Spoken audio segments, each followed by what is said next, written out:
minhas princesas e oi para meus lindos príncipes. Hoje estou aqui para mais um vídeo. E o vídeo de hoje eu vou mostrar minha slime. Olha ela, gente. Ela ficou verde. Eu queria fazer uma slime amarela, né, gente? Eu vou contar a história que ela ficou verde. Eu queria fazer amarela. Daí eu tava colocando latinha amarela. E daí não tava ficando bem amarelo. Daí eu coloquei azul. E daí que cor dá azul com amarelo? Verde. E eu achei que se eu ia colocando mais azul, ia ficando azul. Mas ela ia ficando cada vez mais forte a cor verde dela. Por isso que ela tá assim. Vai ser um vídeo bem curtinho esse aqui.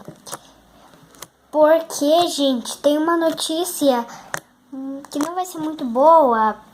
É que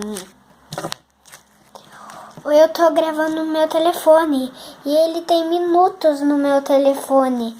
E eu tenho que gravar o vídeo certinho nos minutos. Que eu tava tentando gravar uns vídeos e ele parava, porque era o limite de tempo de vídeo.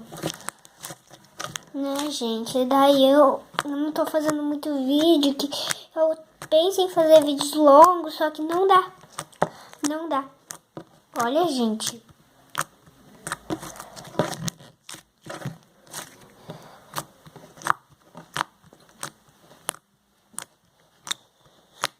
E, gente,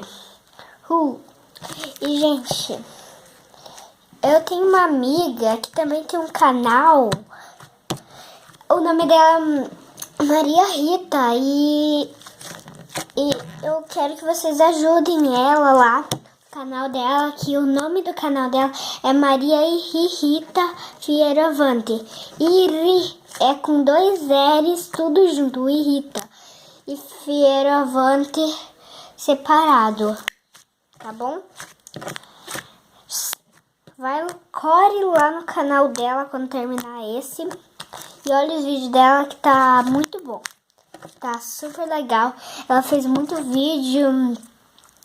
Ela fez um fazendo unhas postiças. Pra quem gosta de unha postiça e não tem unha postiça em casa, vai lá no canal dela que ela vai ensinar você a fazer unhas postiças de papel higiênico. Vai lá. E ó.